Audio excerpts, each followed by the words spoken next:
have Coco and Inside Out. This is going to be a tough toss-up, so I guess we'll just have to see what happens. Alrighty, and we're back for this round 2 of the semifinals, and we've got Claire back defending Coco, and Andrew defending Inside Out once again. Let's go, y'all. Okay, so I will preface this by saying Coco and Inside Out are like almost tied as #1 movie for me, so this is really hard.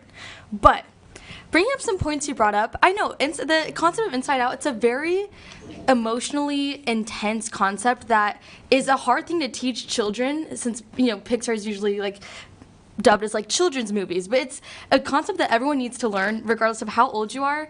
But the thing is, that same idea of a difficult concept to get across in like a more happy or cheerful or way that's more approachable to children is also seen in Coco.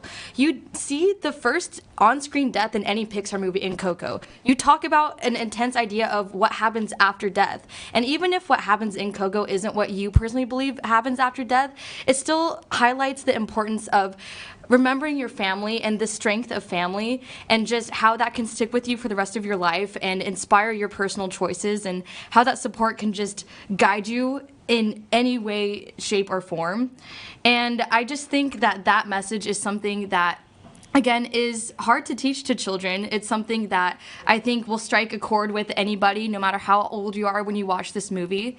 I don't know, I'll just hand it off to you for now. Okay, well, I wish I had fixed my eyebrows right here, because I'm even more mad than I was in the first round, because I think Coco is a lot worse than Luca.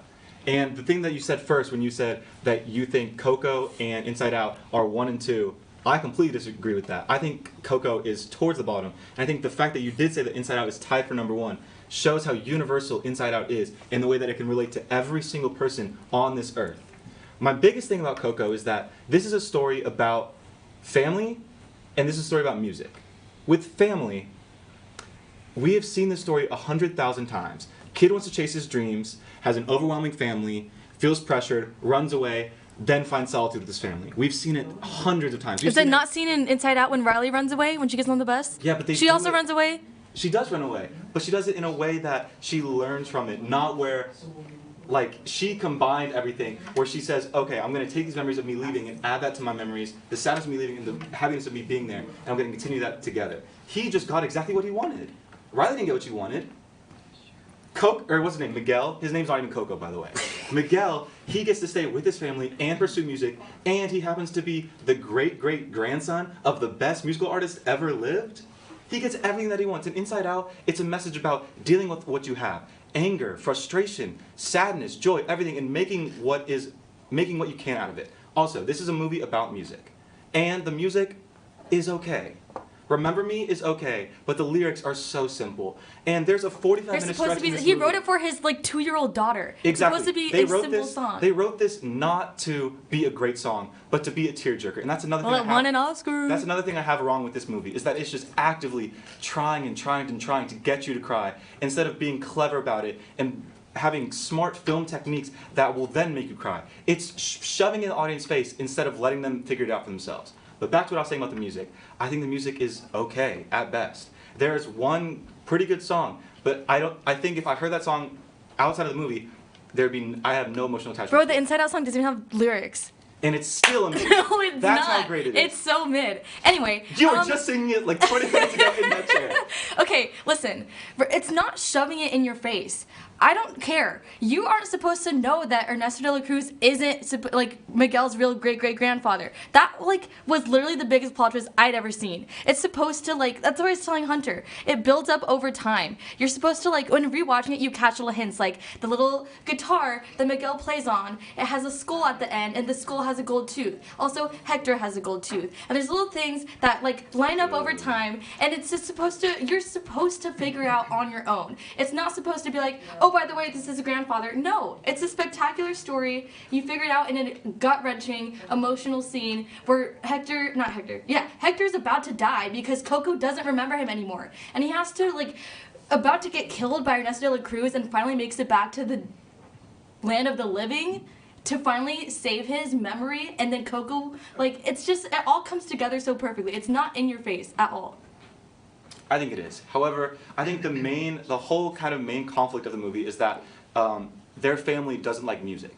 But then immediately when Coco starts playing something, his great-great-grandma, Hector's ex-wife, I don't know if they're ever married, begins to start singing, and she's amazing. And what? Like, she never relayed that down to Coco, and Coco never relayed that down to her daughter. Because it was a painful memory for her. And then finally, Miguel literally saves the family. Was it? Because Coco was brought to tears when she finally heard that song again. That out was of happiness. Exactly. It's an emotional thing. It's happy. She loves music. That's literally what kept her alive for that moment. She was on the brink of death, on the brink of dying, right then and there when Coco goes up to her and he's crying, and he sings the song to her and brings her back to life.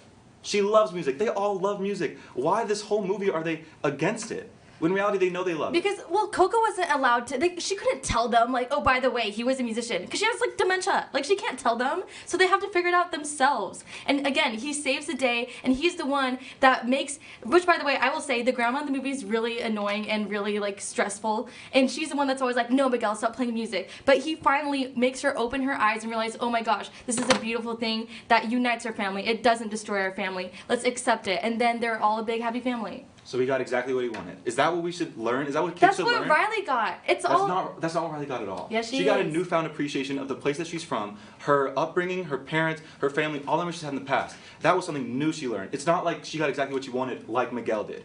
At the end of the movie, what do you want kids to learn? That they need to take what they have and learn from it and make the best of it? Or that they should automatically get everything that they want in this world?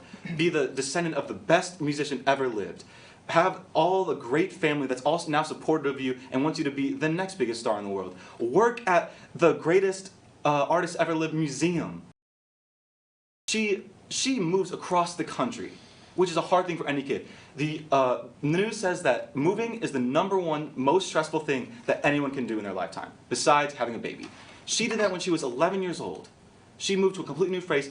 The one thing that she found comfort in, hockey, is no longer there. She has no new friends. She has to make a whole new way of being. And at the end of the movie, she does that. And that's not because everything was just given to her. It's because she took what she got and made stuff with it. That's exactly how Miguel felt within his own family. No one appreciated or supported his dreams. He had to do it all by himself. That's not true. His great-great-grandfather was the biggest supporter. Okay, but he wasn't alive. And then he had to every go to single the person in land, his the family. land of the dead.